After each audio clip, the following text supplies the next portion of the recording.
আজকের ভিডিওতে আলোচনা করব বাংলাদেশ পরমাণু শক্তি কমিশনে টেকনিশিয়ান 2 ও টেকনিশিয়ান 1 পদের পদোন্নতি রয়েছে কিনা।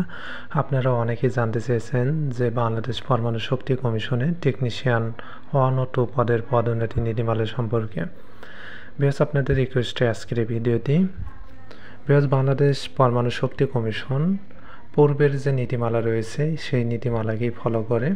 আপনি যদি টেকনিশিয়ান 2 পদে যোগদান করেন তাহলে টেকনিশিয়ান 2 পদে সর্বনিম্ন 4 বছর সন্তোষজনকভাবে চাকরি সম্পন্ন করার মাধ্যমে আপনি টেকনিশিয়ান 1 পদে পদোন্নতিতে যেতে পারবেন।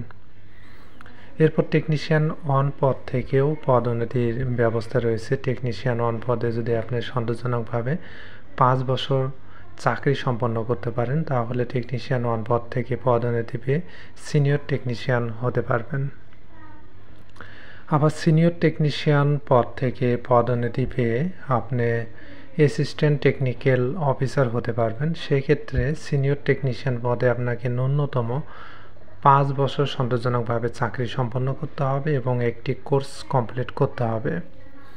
এরপর অ্যাসিস্ট্যান্ট টেকনিক্যাল অফিসার পদ থেকে 6 বছর সন্তোষজনকভাবে চাকরি সম্পন্ন করার মাধ্যমে এবং বিভাগীয় পরীক্ষায় কোয়ালিফাই করার মাধ্যমে আপনি টেকনিক্যাল অফিসার হতে পারবেন।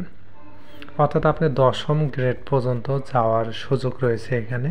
তো আপনারা যারা বাংলাদেশ পরমাণু শক্তি কমিশনে টেকনিশিয়ান 2 বা টেকনিশিয়ান 1 পদে যোগদান করতে চাচ্ছেন বা আবেদন করতে চাচ্ছেন তারা কিন্তু আবেদন করতে পারেন, কারণ বাংলাদেশ পরমাণু শক্তি কমিশনে পদোন্নতি নীতিমালা সিস্টেম অনুযায়ী কিন্তু পদোন্নতি রয়েছে। আপনাদের আরও কিছু জানার থাকলে বা অন্য কোনো পদোন্নতির নীতিমালা সম্পর্কে জানার থাকলে অবশ্যই কমেন্ট করতে পারেন, আমি সেই বিষয়ে ভিডিও দেওয়ার চেষ্টা করব।